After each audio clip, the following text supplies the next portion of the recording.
సాయి 100% మస్తాన్ సాయితో భయమే. భయంతో ప్రేమించారా? ప్రేమించడం కాదు, భయంతోనే మాట్లాడాను. భయంతో అన్నప్పుడు ఈ కంప్లైంట్ ఓకే, మస్తాన్ సాయి కొట్టాడు కదా, మరి కంప్లైంట్లో నన్ను ప్రేమించాడు, పెళ్లి చేసుకోమన్నాను, అది రాజు నేను మాట్లాడుకున్నప్పుడు డోంట్ రైట్ దేర్ అంటే మా ఇద్దరికి డిస్కషన్ దగ్గర పార్టీకి వెళ్ళిన తర్వాత అక్కడ ఇది అయ్యింది, డ్రెస్ చేంజ్ అలా అన్న దగ్గర రాయొద్దు అని నాకు రాజుకి డిస్కషన్ జరిగే నేను కంప్లైంట్కి వెళ్ళాను సార్. అండ్ మోర్ ఓవర్ అందులో నేను రాస్తారు ఇలా ఉంటున్నాము అని ఓరల్గా చెప్పింది సార్. అది అంటే నా హ్యాండ్ రైటింగ్ కాదు. రాజ్ గురించి చెప్పలేదు మీరు ఇందులో? హస్బెండ్ అని చెప్పలేదు, మా బావ అని చెప్పాను. మీరు ఇందులో అది మిడ్ నైట్ సార్. నేను మీకు చాలా క్లియర్గా చెప్తాను. ఇట్ వాస్ 3 days బ్యాటిల్ గుంటూరులో ఉన్నప్పటికీ. ఆ ఎఫ్ఐఆర్ అయినప్పటికీ మిడ్ నైట్ అయింది సార్, 1:30 ఎప్పుడు. నాకు మెసేజ్ వచ్చింది కూడా మీకు చూపిస్తాను. అప్పటికే నేను చాలా టైర్డ్ అయిపోయి ఉన్నాను. నేను రాసింది ఏదైతే ఉందో నాకు ఫస్ట్ కేసు సార్, అది నాకు దాన్ని ఏ ఫార్మేట్లో రాస్తారు లేకపోతే ఏంటి అన్నది నాకు తెలియదు. కాన్షియస్లో ఉన్నాను, చాలా కాన్షియస్లో ఉన్నాను. అండ్ అప్పుడు వేరే లాయర్ని పెట్టించి లాయర్తో రాపిచ్చారు. నేను కార్ దగ్గర కూర్చున్నాను, ఆ కార్ దగ్గర సంతకం మాత్రమే పెట్టా. అదేది నా హ్యాండ్ రైటింగ్ కాదు. మీరు స్టేషన్ లోపలికి కూడా వెళ్ళలేదు? స్టేషన్ లోపలికి కూడా వెళ్ళలేదు. ఎస్ఐ కానీ ఎస్హెచ్ఓ ఐఓ ఎవరు కూడా మీ దగ్గరికి రాలేదు? 3rd డేకి సార్ ఇది మాట్లాడుతుంది. It was 3 days thing. First day నా డివైజెస్ మాత్రమే ఇప్పించండి, నేను కేసు పెట్టమని కూడా కాదు. నా డివైజెస్ ఇచ్చేటప్పటికి ఫార్మేట్ చేసి ఇచ్చాడు. So when I try to login to iCloud ID invalid అని వస్తుంది. జీమెయిల్ కొడుతుంటే అతని ఫోన్ నెంబర్ పెట్టుకున్నాడు. నేను ఇలాంటి ఒక ప్లేస్లో ఉన్నాను, నా దగ్గర తినడానికి రూపాయలు లేదు. అప్పటికే 1 day అయిపోయింది. అంత క్రూయల్గా ఎట్లా ఆలోచిస్తాడు? ఆల్రెడీ ఇంత గొడవ అయిన తర్వాత అట్లీస్ట్ మాట్లాడడానికి కూడా రాలేదేంటి అన్న దాంట్లోని నేను వెళ్ళిపోయాను సార్. ఆ రోజు నాకు అక్కడ డబ్బులు కూడా లేవు. అక్కడ హెల్ప్ చేయడానికి వచ్చిన వాళ్ళే నాకు షెల్టర్ ఇచ్చారు, ఫ్యామిలీ వాళ్ళు కూడా. ఇక్కడ పడుకోమ్మా నువ్వు అన్నారు. ఆ ఇంటికి తీసుకెళ్లారు. ఆవిడ నాకు ఎందుకంటే అప్పుడు నా డ్రెస్ కూడా చినిగిపోయి అంతా ఉంది. ఆవిడ నాకు డ్రెస్ కూడా ఇచ్చింది. నేను పడుకున్నాను. ఇంటికి వెళ్ళాక వాళ్ళ ఇంట్లోనే వైఫై కనెక్ట్ చేసుకొని జీమెయిల్స్ అవుతుంటే అవ్వట్లేదు. దెన్ నేను నెక్స్ట్ డే వెళ్ళి కంప్లైంట్ ఇస్తానంటే ఈ రోజు కంప్లైంట్ నెక్స్ట్ డే నైట్గా అయింది. So 3 days I was exhausted. ఈ కంప్లైంట్ వాస్తవమా? నేను కంప్లైంట్ పెట్టిన 31st మార్నింగ్. ఆ 3 day ఇది అవ్వడం, ఎఫ్ఐఆర్ అవ్వడం 2వ తారీఖు ఎంత అయింది సార్. ఆ 3 days చాలా జరిగాయి. అందులో ఉన్న మ్యాటర్ ఇంకా వర్డ్తో వాస్తవమా అంటే ఇంకా అతన్ని ప్రేమించాను అన్నదైతే అవాస్తవం సార్. ఎందుకు రాశారు మరి ప్రేమించాను అన్నది? నేను కొన్ని ఇంకా మీరు అది ఫూల్ అనుకుంటారు. ఎందుకంటే లావణ్య, నేను ఒకటి చెప్తాను. ఈ కేసులో మీరు మస్తాన్ సాయి మీదైనా ఫైట్ చేయాలి లేదా రాజ్ తరుణ్ మీదైనా ఫైట్ చేయాలి నాకున్న దాన్ని బట్టి. ఎందుకంటే ఇది ప్రధాన అడ్డంకి, ఒక ప్రధాన గేటు. దీన్ని బట్టుకుని ఒకేసారి ఇద్దరి మీద ఫైట్ చేస్తున్నాను అంటే ఎవరో ఒకరు ఎక్విటల్ అవడానికి అవకాశం. నేను మస్తాన్ పైన కేసు వెనక్కి తీసుకునేదాన్ని ఆన్ ఏ గుడ్ నోట్. అలా తీసేసుకుందాం అనుకుంటున్న టైంకే బహుశా నాకు తెలిసి 376 తీసుకోవడానికి అవకాశం ఉండదు నాకు. ఒక సెకండ్ సార్. అలా కేసు వెనక్కి తీసుకుందాం అనుకుంటున్న టైంకే ఆస్ట్రేలియా అమ్మాయి కేసు అయింది. అండ్ వెంటనే అది June 27th అయింది సార్. అండ్ లెస్ దెన్ 2 monthsలో వరలక్ష్మి టిఫిన్స్ డ్రగ్ కేసు అయింది. 3 cases ఫాస్ట్గా అవ్వడంతో అండ్ మాకు గొడవలు అవ్వడంతో ఒకరోజు మంచిగా మాట్లాడుకుంటున్నాం, ఒకరోజు కొట్లాడుకుంటున్నాం. అసలు ఏం జరుగుతుందన్న ఆలోచన కూడా నాకు అవ్వట్లేదు. ప్యారలల్గా నాకు రాజ్ తరుణ్ మాల్వీతో కూడా డిస్టర్బెన్సెస్ అవుతున్నాయి. So I was not happy, I was not in a position to think sir ఏం చేద్దామని కూడా. ఇలా ఒకవేళ మంచిగా ఉండుంటే కేసు వెనక్కి తీసుకునేదాన్ని. బికాజ్ మస్తాన్ పైన సార్ అప్పటికి రాజ్ తరుణ్ మీద పెట్టలేదు సార్. మీరు ఒక్క నిమిషం ఆగండి. మస్తాన్ పైన ఎవ్రీథింగ్ గుడ్ నోట్ ఉంటే వెనక్కి తీసుకునేదాన్ని. కానీ నాకు మస్తాన్కి గొడవలు కూడా అవుతున్నాయి. మీరు నిన్న కూడా చూసుంటారు, ఒక కాల్ వచ్చింది నా గురించి మస్తాన్ మాట్లాడుతూ. అలాంటి గొడవలు అయినప్పుడు, అలాంటి కాల్స్ వచ్చినప్పుడు ఎందుకు తీసుకోవాలి అన్న దాని దగ్గర ఆగిపోయేదాన్ని, లేకపోతే ఈ పాటికి తీసేసుకునేదాన్ని. లావణ్య, ఆడియో వినిపించవచ్చు, కొన్ని చాలా ఎక్కువ బీపులు వేయాల్సి వస్తుంది. మీరు ఒక ఆడియోలో పక్కన రాజ్ కూడా ఉంటాడు. చింటూ ఇప్పుడు ఒకరిని పంపించు, ఇప్పుడు నాకు ఒకటి కావాలి, ఇంకొంచెం బూతులే మాట్లాడారు, నాకు ఒకటి కావాలి అని మీరు అడిగారు.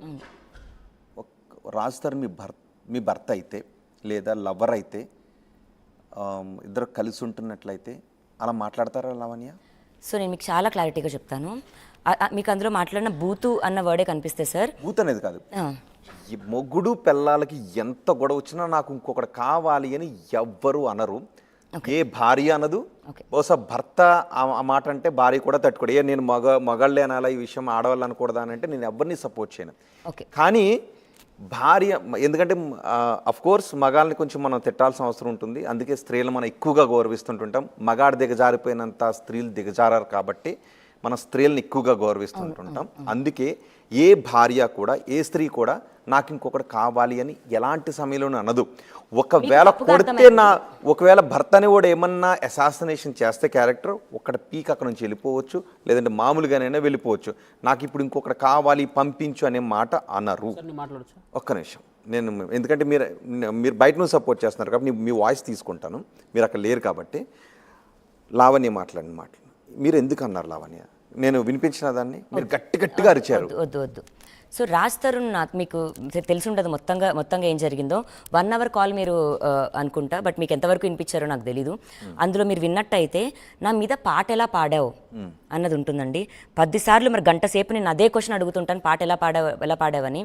చాలా అసభ్యకరంగా నా మీద కూడా పాటలు పాడాడు. అప్పటికే నన్ను వదిలించుకోవాలనుకుంటున్నాడు. మరి నువ్వు ఇంకోటి పంపించు అని అడుగుతున్న దానికి వర్డ్కి ఏదంటే, మా రిలేషన్షిప్లో ఏం గొడవలు జరిగినా సరే మనం ఒక రూఫ్ కింద ఉన్నాం, that should not go away, family should not get apart దగ్గర మేము ప్రామిస్ చేసి ఉన్నాం సార్. ఏంటంటే మళ్ళీ చెప్పండి. అది ఇప్పుడు రాజ్ తరుణ్కి కూడా అఫేర్స్ ఉన్నాయండి చాలా. డజన్ మీన్ ఎప్పుడో నేను అతను వదిలేలే. మేము కొట్టుకున్నాం, ఒక 4 రోజులు కొట్టుకునే వాళ్ళమేమో, మళ్ళీ కలిసిపోయే వాళ్ళం. బంధం విడిపోవాలి అని అయితే ఎప్పుడు అనుకోలేదు. ఈ మాల్వి మల్హోత్రా వచ్చిన తర్వాత అతను నన్ను వదిలించుకోవాలి అనుకున్నాడు. ఆ బంధాలన్నింటినీ యాక్సెప్ట్ చేసిన మీరు మాల్వి బంధాన్ని ఎందుకు అపోజ్ చేస్తూ వచ్చారు? నన్ను వదిలించుకోవాలి అనుకున్నాడు, ఈ ఫ్యామిలీని అపార్ట్ చేయాలి అనుకున్నాడు, డాగ్స్ని అబాండన్ చేయాలనుకున్నాడు, నన్ను వదిలించేసుకోవాలనుకున్నాడు. 11 ఏళ్ళ 2008 నుంచి సార్ మేము తెలుసు ఒకరికొకరు, అండ్ 11 ఏళ్ళు టుగెదర్ సార్. ఒక్కసారికి బ్రేక్ అయిపోతుందంటే నేను హ్యాపీగా ఓకే గో అని చెప్పాలా సార్? కొట్లాడకుండా నేను ఆ సమయంలో కూడా మీరు మస్తాన్ పేరే ఎందుకు తీశారు? ఎందుకంటే నన్ను ఎవరితో అయితే పెడుతున్నాడో, ఇప్పుడు రోహిత్ గారు అని మాట్లాడితే నేను రోహిత్ గారికి ఫోన్ చేస్తాను, అనిల్ అని మాట్లాడితే అనిల్ గారికి ఫోన్ చేస్తాను. ఫోన్ చేస్తారా లావణ్య? ఒక్క నిమిషం ఆగండి సార్, మీకు తెలీదు ఏం జరిగిందో, మీకు తెలీదు. దాని ముందు కాల్స్ నాకు ఉన్నాయి.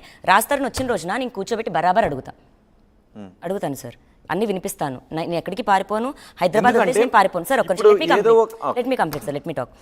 ఆ రోజున అక్కడ నన్ను కొట్టాడు, నేను రాజు ఇద్దరం కొట్టుకున్నాం ఒకరికొకరం. అండ్ మస్తానైనా సరే 4 గోడల మధ్యలో ఆ వర్డ్ సార్, నువ్వైతే 4 మగాళ్ళ ముందు అంటే డజన్ మీన్ 4 మగాళ్ళ ముందు రాజు నేను సెక్స్ చేసుకున్నట్టు కాదు కదా సార్. కోపంలో ఉన్నాము, హైలో ఉన్నాము, ఇద్దరం ఆల్కహాల్లో ఉన్నాము, కొట్టుకుంటున్నాము, బూతులు కొట్టుకుంటున్నాం. That was the worst night in our life sir. And అది మాకు అట్లా కొట్టుకుంటున్న దాంట్లో. అలా కొట్టుకుంటుంటేనే ఇప్పుడు మనం I think we need a break ఏమో, నేను యూఎస్ వెళ్ళొస్తాను అని చెప్పి నెక్స్ట్ డే మార్నింగ్ మళ్ళీ కూర్చున్నాం. నెక్స్ట్ డే మళ్ళీ మార్నింగ్కి మళ్ళీ కూర్చొని ఒకరికొకరం ఫుడ్ కూడా తినిపించుకున్నాం సార్. మరి ఆ ప్రేమ కనిపించట్లేదు ఎవరికి?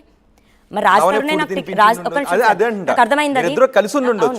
అది మీరిద్దరూ కలిసి ఉన్నప్పుడు 4 గోడల మధ్యలో మాట్లాడాను సార్. ఒక ఆడదాన్ని, నేను ఆడదాన్ని 4 గోడల మధ్యలో మాట్లాడాను సార్.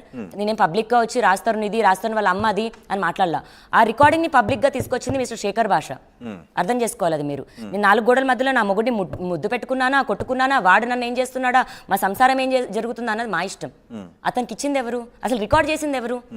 ఓకే, అది కాల్ రికార్డింగ్ కూడా కాదు సార్, ఆడియో రికార్డింగ్. పక్కన ఇట్లా పెట్టుకొని గొడవ అవుతున్నప్పుడు పక్కన పెట్టుకొని రికార్డ్ చేశాడు.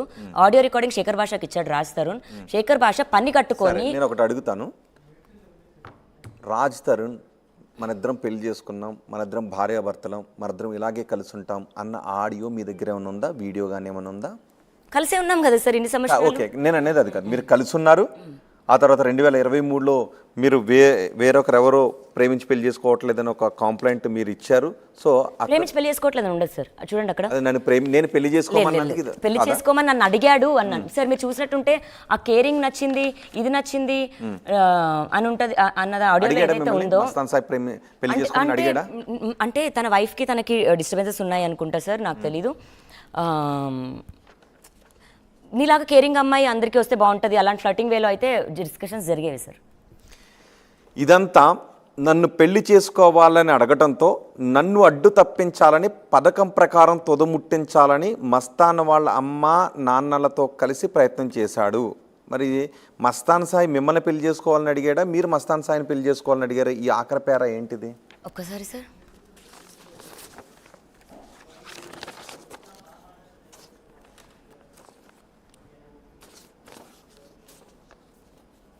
మస్తాన్ సాయి మిమ్మల్ని పెళ్లి చేసుకోవాలని అడిగితే మిమ్మల్ని అడ్డు తొలగించుకోవాల్సిన అవసరం మస్తాన్ సాయికి ఉండదు. మీరు మస్తాన్ సాయిని పెళ్లి చేసుకోమని అడిగితేనే మస్తాన్ సాయి మీరు అన్నట్టుగా అడ్డు తొలగించుకోవాలనుకున్నాడో ఇంకేమన్నా అనుకున్నాడు? ఇదంతా నన్నువా నిన్నువా సార్? నన్ను అక్కడ నెక్స్ట్ ఉంది కదా, అడ్డు తొలగించుకోవాలని ఉంది కదా, ఎవరిని ఎవరు అడ్డు తొలగించుకోవాలని, ఎందుకు అడ్డు అక్కడ క్లియర్గా లేదు సార్. ఓకే, నేను చెప్తాను. ఇదంతా నన్ను పెళ్లి చేసుకోవాలని అడగటంతో నన్ను అడ్డు తప్పించాలని. పోనీ ఇక్కడ నన్న నిన్న అనేది అర్థం కాలేదన్నారు, ఎవరిని అడ్డు తప్పించాలని? అది నాకు తెలియదు సార్. మేబీ అప్పుడు అతను కేసు వెనక్కి తీసుకోవాలన్న టైంలోనో, లేకపోతే మస్తాన్కి ఆల్రెడీ పెళ్ళయిందని, మాకు కోడలుంది అని. ఇది అప్పుడు కాదు, గుంటూరులో మీరు 164 376 అండ్ 302 ఆ కేసులో మీరు కంప్లైంట్. ఇందులో ఆఖరిపేరాలో మీరు మస్తాన్ సాయిని పెళ్లి చేసుకోమని అడిగితే 164ఏనా? 164 ఏంటి?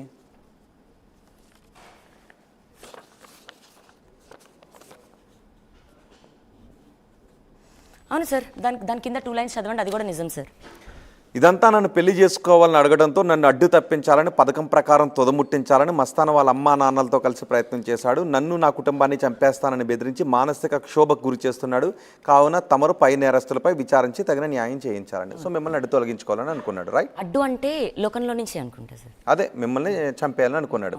ఎందుకు? మీరు పెళ్లి చేసుకోమని అడిగినందుకు. మరి అక్కడ అదే ఉంది. అదే చెప్తున్నాను సార్. చాలా చాలా ఉంది అందులో. మళ్ళీ అది వేరే రకంగానే డైవర్ట్ అవుతుంది. ఇప్పుడు ఈ రోజు ఇక్కడ కూర్చొని ఈ కేసు గురించే తీసుకోవడానికి ఇది జడ్జిమెంటల్ డే కాదు సార్. కోర్టులో ఉంది, అదేదో ఎక్కడికో పారిపోవట్లేదు. నేను అది ఫైట్ చేస్తాను, లీగల్గా ఫైట్ చేస్తాను. జడ్జిమెంట్ అయిన రోజున మనం కూర్చొని మాట్లాడుకుందాం సార్ ఇదే కేసు గురించి. నాకు జడ్జిమెంట్ అంటే కాదు మీకు లేదు. ప్రతి పాయింట్ వర్డే మాట్లాడాలి అని మీరు కూర్చోబెట్టి మాట్లాడితే అది మీరు నేను చాలా ఓపిక్గా కూర్చొని కూడా మాట్లాడి చెప్పగలను. నా ఫైట్ వేరు. అసలు మస్తాన్ ఎవరు సార్? వాస్తవం తెలియాలంటే లేదు మస్తాన్ రాస్తారని రమ్మనండి, రాస్తారని కూడా రమ్మనండి, కూర్చోమనండి. ఎవరు మస్తాన్? రాస్తారని ఎవరిని కూర్చోమనండి. మస్తాన్ సాయి కాల్ చేద్దాం. ఇప్పుడు మీకు మస్తాన్ సాయికి ఇప్పుడు టర్మ్స్ ఎలా ఉన్నాయి చెప్పండి నాకు. టర్మ్స్ కాదు సార్. ఇప్పుడు నేను డే 1 నుంచి ఇదే ఆర్టీవీలో కూర్చొని మస్తాన్ సాయి గురించి మాట్లాడాను, వాళ్ళ ఫ్యామిలీ గురించి మాట్లాడాను. మాకు సార్ట్ అయిపోయిన తర్వాత దేర్ ఇస్ నో ఫైటింగ్ అని నేను చెప్పాను. మస్తాన్ సాయి అగేన్స్ట్ గా లేను. మస్తాన్ సాయికి లేను. 2 days ago అతని కాల్స్ ఏవో వస్తున్నాయి. ఎందుకు వస్తున్నాయో కూడా నాకు తెలీదు. మరి ఎందుకు రివర్స్ అయ్యాడో తెలీదు.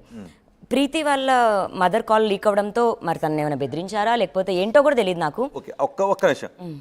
Mastan Sai phone switch off వస్తుంది. ఓకే, వాట్సాప్ మీరు 2020 వాట్సాప్ కాల్ అని చేయండి.